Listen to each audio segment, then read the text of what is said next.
وہ اندرونی خوشی جو ہے وہ ڈفرینٹ ہے، 7 طرح کی ہے۔ دل کی خوشی کچھ اور ہے، روح کی خوشی کچھ اور ہے۔ جیسے سرکار نے فرمایا کہ بھئی قلب کو اس وقت تک چین نہیں آتا جب تک اس کی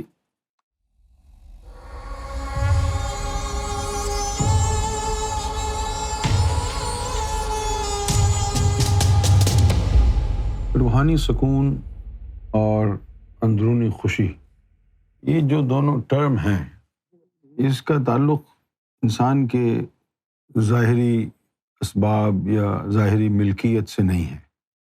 کسی دور کا بھی انسان ہو، اس نے کھانا کھایا ہے، 1000 سال پہلے لوگ کھانا کھاتے تھے، 2000 سال پہلے لوگ کھانا کھاتے تھے، 3000 سال پہلے، 4000 سال پہلے، آج بھی کھا رہے ہیں، یہ چیز نہیں بدلی۔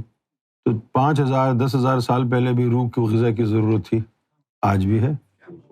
پہلے لوگ اپنے زمانے کے حساب سے دنیا داری کی طرف مائل تھے، جس طرح اللہ تعالیٰ نے قرآن شریف میں جو آزمائش کا فرمایا، یہ 5 طریقوں سے آزمائیں گے۔ اس کے اندر کوئی بٹ کوائن کا ذکر نہیں ہے کہ ہم تمہارے بٹ کوائن جو ہے وہ ضبط کر لیں گے، نہیں اس کا تو ایسا کوئی ذکر نہیں ہے۔ نہ یہ ہے کہ تمہارے جو شیئرز ہیں ان کو بالکل اچانک وہ نیچے گر جائیں گے۔ یہ modern day technology, modern day terminology ہے نا۔ ہر دور میں انسان کی ٹیمپٹیشنز کا سامان مختلف رہا ہے، لیکن چند چیزیں ایسی ہیں جو کبھی بھی نہیں بدلیں گی۔ وہ کیا ہیں؟ انسان کا جینا، انسان کا مرنا، انسان کا کھانا، انسان کا ہگنا موتنا۔ بھلے آپ گراؤنڈ پر بیٹھ کر جھاڑیوں کے پیچھے ہگیں یا روشنی والے آٹومیٹک جاپانیز کموڈ کے اوپر بیٹھ کے ہگیں، تو یہ چند چیزیں ایسی ہیں جو کبھی بھی بدلیں گی نہیں۔ اسی طرح اللہ تعالیٰ نے پہلے یہ کہا کہ اللہ تعالیٰ نے عورتوں میں تمہاری زینت رکھی ہے، ٹیمپٹیشن، اور عورتوں کے لیے کہا کہ تمہاری ٹیمپٹیشن ہم نے چاندی اور سونے میں رکھی ہے۔ اب دنیا کہاں سے کہاں پہنچ گئی ہے؟ کہیں بھی نہیں پہنچی دنیا، بیوقوف بنانے کے ذریعے مختلف ہو گئے ہیں۔ انسان کی اصلیت تو اس کا روح ہے۔ اب دیکھیں، ایک نسبت سرکار گوھر شاہی کی ملی، آج تک دل اس پر مسرور ہے۔ سرکار سے وابستگی کو اب اس وقت جب 2025 چڑھ گیا ہے، آج کی تاریخ میں اگر یہ کہیں کہ سرکار سے وابستگی میری کتنی پرانی ہو گئی ہے تو 40 سال بیت گئے۔ لیکن جوں جوں وقت گزر رہا ہے اور سرکار کے نظر کرم میں اضافہ ہوتا جا رہا ہے، دل کی خوشی بڑھ رہی ہے۔ بس وہ ایک نسبت جو 40 سال پہلے ملی تھی، اس نے آج تک دل کو مسرور اور مغرور بنا کے رکھا ہے۔ باقی جو چیزیں دنیا کی ہیں وہ تو آتی جاتی ہیں، چند لمحے کی خوشی ہوتی ہے، چند لمحے کی ہوتی ہے۔ یہ خوشیاں آتی اور جاتی ہیں، جیسے پیسہ ہے وہ آتا رہتا ہے لیکن جاتا رہتا ہے۔ بس اس بات کی خوشی ہوتی ہے کہ آ گیا، کام نکل گیا۔ اب دل اس بات پر مطمئن ہو گیا ہے کہ پیسہ آ گیا ہے، کہیں نہ کہیں کسی نہ کسی پہ خرچ ہو گیا تو بڑا اچھا ہوا، کسی کے کام آ گیا۔ اب وہ دل یہ نہیں کہتا کہ اس نے کیا کیا تیرے ساتھ، اس نے کیا کیا، لو لے لو لے لو لے لو لے جاؤ۔ ہاں، یہ ایک چیز ایسی ہے، پیسے کے آنے میں تھوڑی خوشی ہے، لیکن پیسہ لوگوں پہ لگانے میں اتنی زیادہ خوشی ہے۔ یہ سمجھنے کی بات ہے نا۔ پیسہ آتا ہے تو خوشی ظاہر ہوتی ہے، لیکن جب دیکھتے ہیں کہ یار اس کو یہ چیز میسر نہیں ہے، اس کو دے دو، یہ ترسے نہ، اس میں زیادہ خوشی محسوس ہوتی۔ اور روح کی خوشی ہے، وہ خوشی ایسی ہے کہ اگر انسان کے قلب اور روح میں نسبت گوھر شاہی آ جائے تو وہ دائمی نشاط ہے، ایٹرنل بلس۔ وہ اندر اطمینان رہتا ہے، میں I am secured, I am exempted from the worries of the world, worries of the hereafter. I am exempted. Why? Because I belong to Sarkar Gohar Shahi. And not only the fact that I belong to Sarkar Gohar Shahi, but more importantly, Sarkar Gohar Shahi has accepted me as his slave. اس کی تو خوشی ہے کہ نسبت مل گئی، لیکن اس سے بھی زیادہ خوشی اس بات کی ہے کہ انہوں نے قبول کر لی۔ گر قبول افتد زہے عز و شرف، اگر وہ مجھے قبول کر لیں تو اس سے بڑی عزت اور تعظیم میری کچھ نہیں ہے دنیا میں۔ کسی دور کا بھی انسان ہو، قلب کی سیمابی کیفیت کو لگام دینا ہے تو قلب میں اللہ کے نور کو اتارنا ہوگا. پھر وہ چھوٹی موٹی باہر کی جو پریشانی ہے اس آتی رہتی ہیں، ٹھیک ہے، چلتا رہے، لیکن اندر اس کو یہ جب رہتا ہے کہ میں ان کا غلام ہوں، یہ چیز اس کو قائم رکھتی ہے، سہارا دیتی ہے. دنیا کی کوئی چیز بھی چھن جائے، آخر میں وہ کہتا ہے یار سرکار کی نسبت تو ہے نا، کیا ہوا، یہ چیزیں تو آنی جانی ہیں، سرکار کی نسبت ہے، وہی ہے نا سب سے بڑی چیز. تو اندرونی خوشی جو ہے وہ ڈیفرنٹ ہے، 7 طرح کی ہے. دل کی خوشی کچھ اور ہے، روح کی خوشی کچھ اور ہے. جیسے سرکار نے فرمایا کہ بھئی قلب کو اس وقت تک چین نہیں آتا جب تک اس کے اندر اللہ کا ذکر نہ اتر جائے، پھر وہ اسی میں مست ہے. دل کی خوشی کیا ہے؟ اور روح اس وقت تک قرار نہیں پائے گی جب تک اسے جلوہ نہیں ملے گا.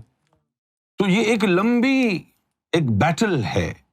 It's a very prolonged journey. You are in pursuit of finding peace for your heart, and you somehow or other manage to get your heart activated, and you find eternal bliss.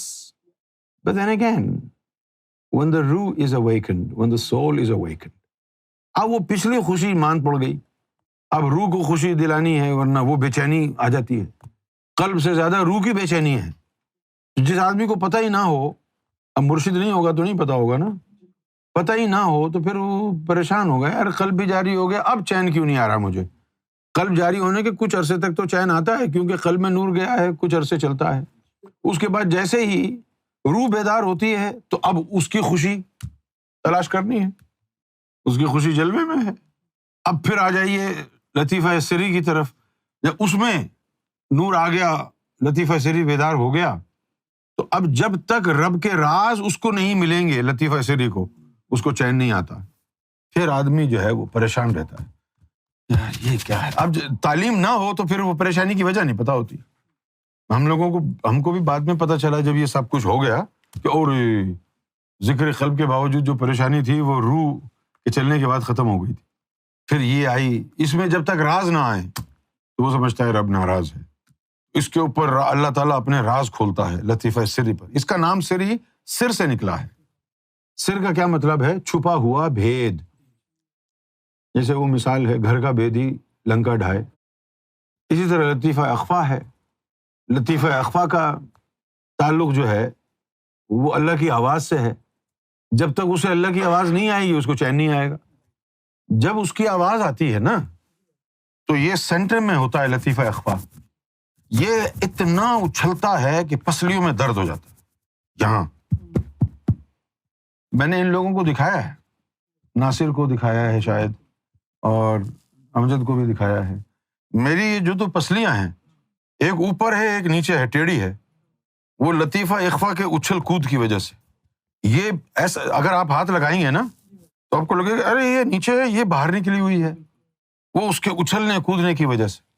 کبھی کبھی تو یہ بڑی ڈراؤنی کیفیت ہوتی ہے. کیسا محسوس ہوگا آپ کو؟ ایک دن آپ اچانک سو کے اٹھیں اور آپ دیکھیں کہ آپ کی پسلیاں یوں کھلی ہوئی، یہ ہاتھ کے جو یہ ہیں جوڑ یہ کھلے ہوئے ہیں، ہاتھ ایک یہ پنجہ وہاں پڑا ہوا ہے، یہ یہاں پڑا ہوا ہے، آپ یوں یوں کر رہے ہیں، جوڑ کھلے ہوئے ہیں. ذکر قربانی ہے. یہ جسم کا مزہ ذکر قربانی میں ہے، جسم کا مزہ. اب یہ جو فقیر ہوتے ہیں، بزرگ ہوتے ہیں، لوگ ان کے پاؤں دباتے ہیں نا تو یہ اللہ ان کے ذہن میں ڈالتا ہے کہ پاؤں دباؤ. لوگ سمجھتے ہیں کہ ٹوٹے ہوئے ہیں ان کے پاؤں جو دباتے رہتے ہیں. ٹوٹے ہوئے نہیں ہیں، وہ جو جوڑ کھل گئے ہیں ذکر کی وجہ سے ان میں درد ہوتا ہے. 7 جوڑ ہیں، 7 لطائف ہیں، ان میں پھر درد ہوتا ہے، اس لیے پھر وہ چاہتا ہے کہ کوئی دبائے. دبانے والے کا اپنا فائدہ ہو جاتا ہے کیونکہ جسم سے نور نکلتا ہے. اسی طرح لطیفہ انا ہے. لطیفہ انا کا سکون جو ہے وہ اللہ کے دیدار میں ہے. دیدار نہیں ہوگا تو بس اس کو بے کلی رہے گی. اسی لیے سرکار نے اس موقع پر یہ فرمایا کہ 3 قسم کے عاشق ہوتے ہیں. ایک تو ہوتا ہے عاشق انتظار، اس کو بس رب کے دیدار کا انتظار رہتا ہے. یعنی کہ اب ہو گیا دیدار، پھر اب وہ گھڑیاں گننی شروع کر دیتا ہے کہ اب کب ہوگا.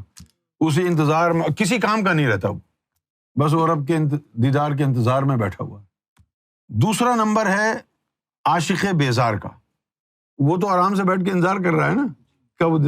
یہ دوسرا جو عاشق بیزار ہے، اس کو دیدار نہ ہونے کی وجہ سے کہ اب دیدار ہو گیا، اب بیچ میں وقفہ ہے، اس میں صبر کرے، نہیں صبر نہیں ہوتا۔ یہ عاشق بیزار، کوئی انسان سامنے آ جائے تو چماٹ لگا دے منہ پہ، کیوں آئے ہو یہاں پر، دفع ہو جاؤ یہاں سے، میں تمہاری شکل نہیں دیکھنا چاہتا، بلا وجہ۔ یعنی انسان سے جو ہے وہ آدم بیزار ہو جاتا، کوئی دنیا کا کام اس سے نہیں ہوتا۔ تیسرا ہوتا ہے عاشق ہوشیار۔ وہ جو عاشق ہوشیار ہوتا ہے وہ دیدار میں بھی ہوتا ہے اور دنیا میں بھی مگن ہے۔ اس کے بارے میں لوگوں کو یہ خیال ہے کہ یہ کہاں کا فقیر ہے، یہ تو سب دنیا داری کرتا رہتا ہے، ان کو کیا پتا، وہ ہر وقت رب کے دیدار میں ہے، لیکن اس کا اثر اس کے جسم پر نہیں پڑ رہا کیونکہ وہ کامل ہے۔ لفظ سکون جو ہے یہ بڑا دھوکے باز ہے۔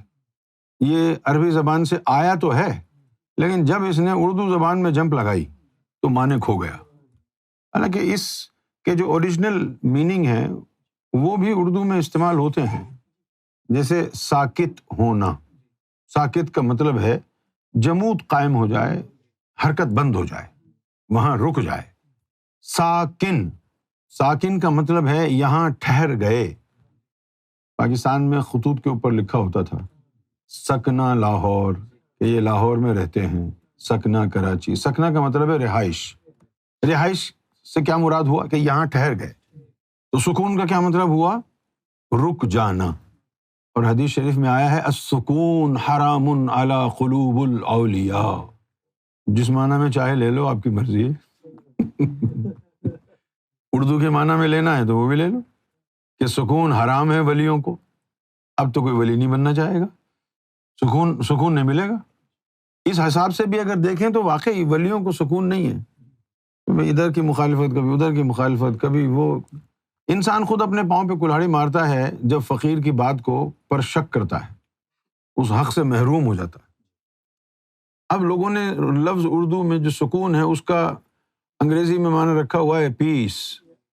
اگر پیس بولیں تو لڑائی جھگڑا اس کا الٹ ہے، اس کی ضد۔ لڑائی جھگڑے کو عربی میں کہتے ہیں فساد۔ تو فساد کا کیا مطلب ہے؟ اس میں شیطان ہے، وہ تمہاری فطرت کے خلاف لڑ رہا ہے۔ تو پیس کا جو معنی ہے در حقیقت وہ ہے اطمینان۔ سکون نہیں ہے، اطمینان ہے۔ ہمارا جو قلب ہے، ہمارا جو دل ہے، اس کے اوپر جو مخلوق بیٹھی ہے قلب، قلب کا جو لفظی معنی ہے وہ ہے تبدیل ہوتے رہنا۔ تو کسی ایک کیفیت میں قلب زیادہ دیر نہیں ٹھہرے گا۔ جب ہم نے اردو ادب میں ماسٹرز ڈگری کی تھی نا، اس وقت جو الفاظ استعمال کیے، ان کی مشق کی، اس سے اردو زبان بہت زیادہ سمجھ میں آئی۔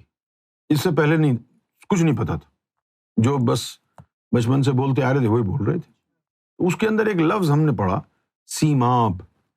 سیماب کا مطلب بھی یہی ہوتا ہے کسی گھڑی چین نہ ہو، ہر وقت بدلتا رہے۔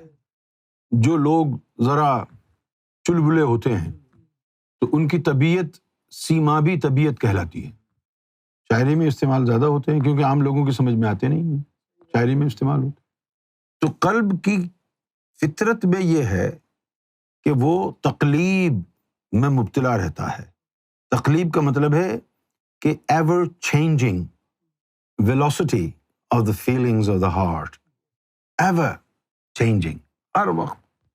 جب تک ایمان کی کیفیت میں ہے، جب تک مومن ہے، دل میں ذکر اللہ ہے، دل پہ اللہ لکھا ہے، ذاکر قلبی ہے، تو اس وقت تک جو ہے اس کے جو پیرامیٹرز ہیں وہ کیا ہیں؟ الایمان بین الخوف والرجاء۔ معلوم یہ ہوا کہ جب تک صاحب ایمان ہے، جب تک ذاکر قلبی ہے، دل مستقل ادھر ادھر بھاگتا رہے گا، بین الخوف والرجاء۔ رجاء کا مطلب ہے ہوپ فل، اللہ کی رحمت پر تکیہ کرنا۔ گناہ بھی ہو جائے تو اس کیفیت میں یہ اللہ معاف کر دے گا، مرشد ہے میرا، بچا لے گا، خیر ہے، کوئی مسئلہ نہیں۔ کبھی تو دل اس کیفیت میں ہوتا ہے، رب کی رحمت پر بھروسہ کرتا ہے، اور کبھی وہ خوف میں منتقل ہو جاتا ہے، پھر اپنے ہر عمل کو چیک کرتا ہے، یار کسی کی دل آزاری نہ ہو جائے، ارے یار یہ میں نے کیا کہہ دیا، کہیں دل نہ ٹوٹ جائے، یہ نہ کرو وہ نہ کرو، خوف میں مبتلا۔ بس اس کے یہی صاحب ایمان کے یہی پیرامیٹرز ہیں اس کے قلب کی کیفیت کے۔ لیکن جب وہ اللہ کی تجلی کی زد میں آ جاتا ہے تو اللہ تعالیٰ کی تجلیات اس کو گھماتی رہتی ہیں، اس تجلی سے اس تجلی میں گیا تو وہی مٹیریل دوسری تجلی میں بھی ہے، لہٰذا فطرتاً تبدیلی کے باوجود تبدیلی تو ہوئی ہے لیکن اے سے بی میں جو گیا ہے وہ بھی ایک ہی طرح ہے تو وہ محسوس نہیں ہوتا، لہٰذا لا خوف علیہم ولا ہم یحزنون۔